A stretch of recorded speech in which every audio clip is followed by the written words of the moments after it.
Deep লার্নিংয়ে আবারও সবাইকে স্বাগতম। সো আজকে আমরা যেটা শিখবো সেটা হচ্ছে আমাদের পরীক্ষাগুলোনে এগুলো দিয়ে থাকে। এই ম্যাথটা অবশ্যই আসে। 99% পরীক্ষায় আমরা দেখতে পারি যে এই কোশ্চেনটা দিয়ে থাকে। তো এটা হচ্ছে আমাদের আজকে যেটা শিখবো সেটা হচ্ছে আমাদের গ্রেডিয়েন্ট ডিসেন্ট হচ্ছে। ওকে, গ্রেডিয়েন্ট ডিসেন্ট আমরা শিখবো। গ্রেডিয়েন্ট ডিসেন্টটা হচ্ছে আমাদের কি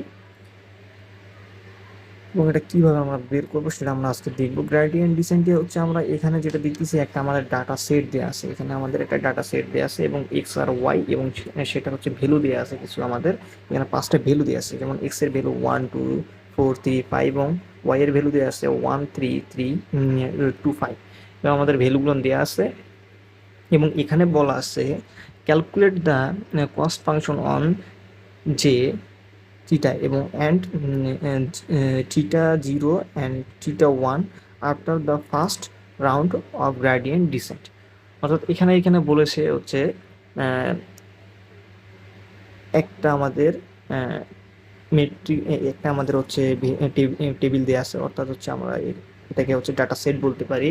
একটা আমাদের ডাটা সেট দেওয়া আছে এবং সেখানে আমাদের বের করতে বলা হয়েছে হচ্ছে কস্ট ফাংশনটা ক্যালকুলেশন করতে বলেছে। এবং কস্ট ফাংশন ক্যালকুলেট করার পরে আমাদের থিটা 0 এবং থিটা 1-এর মানও আমাদের বের করতে বলছে হচ্ছে ফার্স্ট রাউন্ডে। এখানে আমাদের প্রথম ক্যালকুলেশনের জন্য থিটা 0 এবং থিটা 1-এর মান এবং এটা দিয়ে দেওয়া থাকে। থিটা 0 মান হচ্ছে 0 এবং থিটা 1-এর মান হচ্ছে 0 এবং লার্নিং রেট যেটা সেটার মানও দেওয়া থাকে। এখানে লার্নিং রেটটা এখানে দেওয়া আছে 0.1।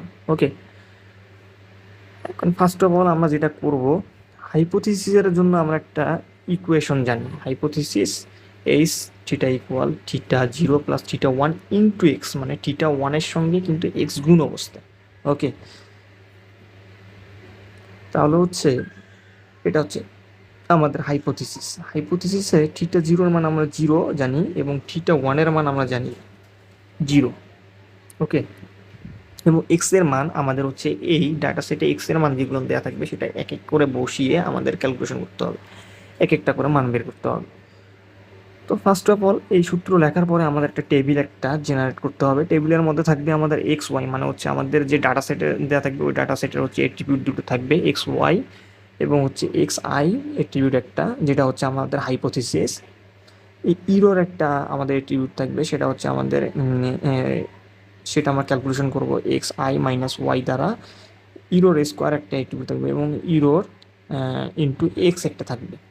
ওকে, প্রথমত আমরা কি করব, এক্স ওয়াই যে আছে সেখানে আমাদের ডাটা সেট থেকে মানগুলো নিয়ে আমরা বসালাম।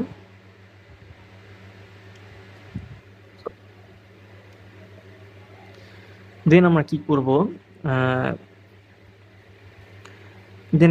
হচ্ছে এক্স আই যেটা আছে হাইপোথিসিস, সেটা আমরা ক্যালকুলেশন করব। হাইপোথিসিস ক্যালকুলেশনের জন্য আমরা সূত্র এর আগেই দেখে ফেলেছি, theta 0 plus theta 1 into x. এখন আমরা থিটা 0-এর মান জানি 0, থিটা 1-এর মান জানি আমরা 0 এবং থিটা 1-এর মান আমরা এক্স এর মান আমরা জানি হচ্ছে 1 2 4 3 5। সো হচ্ছে প্রথমে 1 বসিয়ে আমরা যেটা পাবো 0, যেহেতু 0-র সঙ্গে গুণ করলে সব কিছু 0 হয়, যোগ করলেও 0-র সঙ্গে যোগ করলেও 0। তো হচ্ছে আমাদের এখানে 1 2, প্রথমে 1 বসিয়ে 0, তারপর 2 বসিয়ে আমরা 2-এর পরে 0 এবং সিমিলারলি আমরা সবগুলো নিয়ে 0 পেলাম। ওকে, এখানে আমাদের পুরো মানটাই আমরা 0 পেলাম। এবং এখন আমরা ইরোরটা ক্যালকুলেশন করব। নাও ইরোর ক্যালকুলেশন আমি কি বলেছি, সূত্র হচ্ছে এক্স আই মাইনাস ওয়াই, মানে এক্স আই মানে হচ্ছে হাইপোথিসিস সঙ্গে হাইপোথিসিসকে ওয়াই, এই যে ওয়াই অ্যাট্রিবিউট যেটা আমাদের ডাটা সেটে ওয়াই এর মান দেওয়া আছে সেটাকে মাইনাস করতে হবে। মানে এটাকে এই এক্স আইটাকে মানে হাইপোথিসিসকে ওয়াই দ্বারা বিয়োগ করতে হবে। ওকে, এক্স আই হচ্ছে আমাদের 0, মানে হাইপোথিসিস প্রথমটার ক্ষেত্রে 0 এবং ওয়াই এর মান যেটা আছে সেটা আমাদের 1 হচ্ছে, বিয়োগ করলে -1 হয়। সিমিলারলি হচ্ছে 0-এর সঙ্গে 3 বিয়োগ করলে হচ্ছে -3। এভাবে হচ্ছে মানগুলো -1 -3 -3 -2 -5 আমরা পেয়ে গেলাম। ওকে, হচ্ছে আশা করি বুঝতে পেরেছেন এটা। এবার ইরোর ক্যালকুলেশনে যদি আমরা যাই, তাহলে ইরোর ক্যালকুলেশনে আমরা দেখতে পারবো এই যে ইরোর যেটা আমরা পেয়েছি সেটাকে স্কোয়ার করলে ইরোর হয়ে যায়। ইরোর ক্যালকুলেশনটা আমরা ইরোর স্কোয়ারের মানটা আমরা পেয়ে যাই। সরি ইউরোর স্কোয়ারের মানটা আমরা পেয়ে যাই। ইউরোরটাকে আমরা যদি স্কোয়ার দিই ইউরোর স্কোয়ারের মান পাবো, তাহলে ইউরোর স্কোয়ার মাইনাস ওয়ানকে স্কোয়ার করলে 1, মাইনাস 3কে স্কোয়ার করলে হচ্ছে +9, মাইনাস 3কে স্কোয়ার করলে +9, মাইনাস 2কে স্কোয়ার করলে 4, মাইনাস 5কে স্কোয়ার করলে 25। ওকে,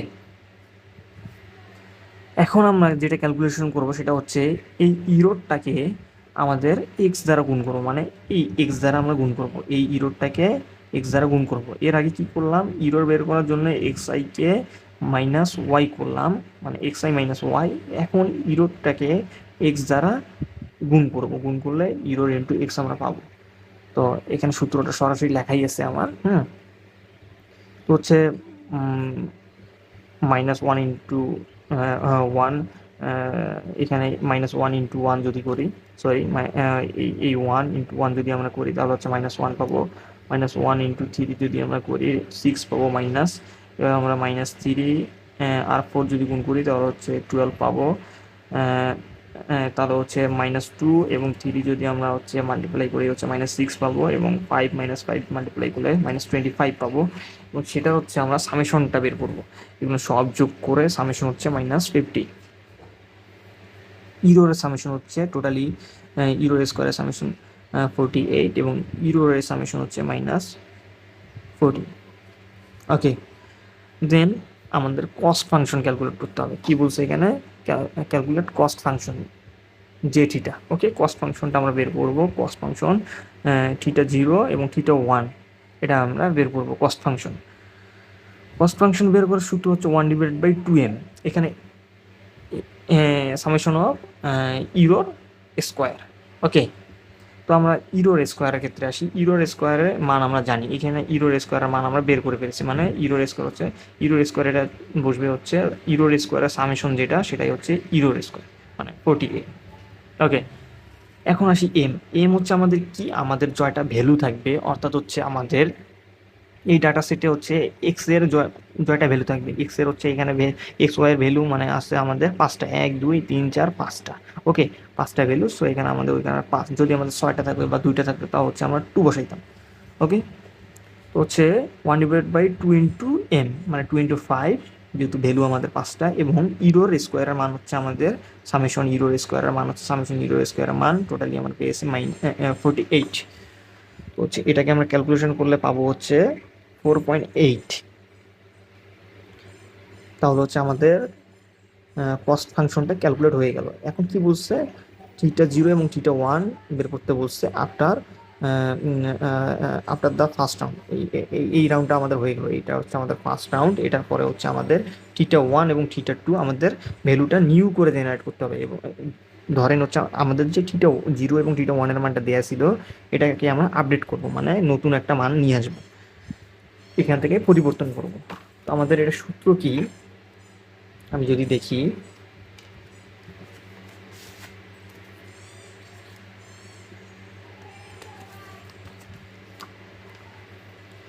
এখানে দেখেন θ0 equal old, θ0 minus learning rate into 1/m into error. Okay, এখন ওল্ড θ0 মানটা কিন্তু আমরা আপডেট করতেছি, অর্থাৎ ওল্ড θ0 মানে আমাদের আগের যে থিটার মানটা দেওয়া ছিল সেটা। ওল্ড θ0 মাইনাস লার্নিং রেট, মানে লার্নিং রেট আমাদের দেওয়া আছে কিন্তু 0.1, এই যে 0.1। ওকে, ইন্টু 1/m, এম এর মান আমরা জানি 5। ইরোর হচ্ছে আমাদের এই যে আমরা ইরো যে বের করেছিলাম, ইরোর সামেশনটা -40। ওকে, সো সব আমরা মান জানি, মানগুলো বসাই দিলে আমাদের আসবে -0.28। ওকে, এখন আমরা আসি θ1 এর ক্ষেত্রে। θ1 equal old θ1 minus learning rate into 1/m into, এখানে একটু চেঞ্জ দেখেন, ইরোর ইন্টু এক্স। আগে কি করছিলাম, শুধু ইরোর, এখন শুধু আগে ছিল ইরোর, এই যে এই অ্যাট্রিবিউটটা ইরোর, এখন শুধু চলে আসছে ইরোর ইন্টু এক্স, মানে এই অ্যাট্রিবিউটটা error into x. Error into x এর মান আমরা জানি -15, -50 আমরা জানি। সো -50 আমরা বসাবো, এখানে বসিয়ে 1 বসে ক্যালকুলেশন করবো। যদি আমাদের বলে ফার্স্ট রাউন্ডের কথাই বলে যদি, তাহলে হচ্ছে আমাদের অ্যান্সার এ পর্যন্তই। আর যদি বলে সেকেন্ড রাউন্ড, তো আবার আমাদের কি করতে হবে, আবার হাইপোথিসিস এই সূত্রটা লিখতে হবে। লিখে হচ্ছে আমাদের আবার এই টেবিলটা জেনারেট করতে হবে। দেখেন আমি হাইপোথিসিসের সূত্রটা লিখেছি, আবার আমাদের টেবিলটা জেনারেট করতে হবে। আমাদের টেবিলটা আমি জেনারেট করলাম, সিমিলারলি এই টেবিলটাই যে হেডিং আছে সেম ওই টেবিলের জেনারেট করলাম, এবং এক্স ওয়াই এর মান আমাদের সেম থাকবে, এক্স ওয়াই এর মান সেম আছে। সেম করার পরে আমাদের হাইপোথিসিস চেঞ্জ হবে। হাইপোথিসিস যেটা আছে এখন এই থিটার মান যেটা পেয়েছি 0.28 মাইনাস 0.28 এবং থিটা ওয়ানের মান 1, এই দুটো এখন বসিয়ে কাজ হবে। মানে আগে 0 0 বসিয়ে কাজ করেছি, এখন 0 0 হবে না, এখন কত হবে আমাদের -2.8 আর হচ্ছে 1, এই দুটা থিটা 0 এবং থিটা ওয়ানের মান বসিয়ে কাজ হবে, এবং এক্স এর মানটা আমাদের চেঞ্জ হবে, এটা আমরা আগে থেকে জানি। বসিয়ে হচ্ছে আগের মতো আমরা যদি ক্যালকুলেশন করি এবং আবার হচ্ছে আমরা বের করব হচ্ছে আমাদের হচ্ছে কস্ট ফাংশন, এবং হচ্ছে আবার আমরা জেনারেট করব নিউ থিটা 0 এবং থিটা 1 এর মান বের করলে আমাদের শেষ হয়ে যাবে। ওকে, তো আমাদের স্টেপ মূলত শেষ হয়। প্রথমে আমরা কি করব আমি যদি বলি, প্রথমে স্টেপ হচ্ছে আমাদের মানগুলো দেওয়া থাকবে, হ্যাঁ একটা ডাটা সেট দেওয়া থাকবে, এবং থিটা 0 এবং থিটা 1 এর মান দেওয়া থাকবে, এবং লার্নিং রেটের মান দেওয়া থাকবে। সেখান থেকে আমাদের কি করতে হবে, হাইপোথিসিসের সূত্রটা আমাদের লিখতে হবে। হাইপোথিসিসের সূত্র আমাদের কি, S theta equal theta 0 plus theta 1 into x লেখার পরে আমাদের একটা টেবিল জেনারেট করতে হবে, যে টেবিলে এক্স অ্যাট্রিবিউটগুলো থাকবে এক্স ওয়াই এক্স আই, হ্যাঁ এক্স আই যেটা সেটা হচ্ছে আমাদের হাইপোথিসিস। ইরোর যেটা হচ্ছে ক্যালকুলেশন করবো সেটা হচ্ছে এই হাইপোথিসিস থেকে ওয়াই মাইনাস দিব ইরোর স্কোয়ারে কী করবো, ইরোর যেটা পাবো সেটাকে স্কোয়ার করলে ইরোর স্কোয়ার পাবো, এবং ইরোর ইন্টু এক্স আমরা একটা ক্যালকুলেশন করব, করে আমাদের কস্ট ফাংশনটা বের করব। কস্ট ফাংশনটা কি, যে থিটা 0 থিটা 1 বা যে theta equal 1/2m summation of error square দিলে হচ্ছে আমাদের কস্ট ফাংশন পাবো। এবং এটাকে হচ্ছে আমরা আবার থিটা 0 যে ছিল আমাদের, সেই থিটা 0 এবং থিটা 1কে আমাদের আপডেট করব। থিটা 0-র সূত্র হচ্ছে আমাদের old theta 0 minus learning rate into 1/m into error, এবং থিটা 1-এর আমাদের ইকুয়েশন হচ্ছে old theta 1 minus learning rate into 1/m into error into x, এটা আমাদের সূত্র। এই দুটো পরে আমাদের এখানে হচ্ছে স্টেপ শেষ হয়, মানে ম্যাথটা এই থিটা নিউ থিটা বের করা পর্যন্ত, জেনারেট করা পর্যন্ত আমাদের ম্যাথ শেষ হয়। যদি হচ্ছে এটা হচ্ছে স্টেপ 1-এর ক্ষেত্রে। স্টেপ 2 যদি বলে তাহলে হচ্ছে আমাদের আবারও এই যে এইগুলো লিখতে হবে, এবং নতুন করে হচ্ছে থিটা 0 থিটা 1 বের করে আমাদের ম্যাথ শেষ হবে। এভাবে যতটা স্টেপ আপনাদের বের করতে বলবে ততটা স্টেপ বের করবেন, এবং থিটা 0 এবং থিটা 1 হচ্ছে জেনারেট করলে আপনি বুঝতে পারবেন আপনাদের অ্যান্সার হয়ে গিয়েছে। ওকে, ধন্যবাদ। আশা করি বুঝতে পেরেছেন আপনারা সবাই। যদি না বুঝেন তাহলে হচ্ছে অবশ্যই আমাকে অবগত করবেন, আমি আবার বুঝিয়ে দেওয়ার চেষ্টা করব। ধন্যবাদ।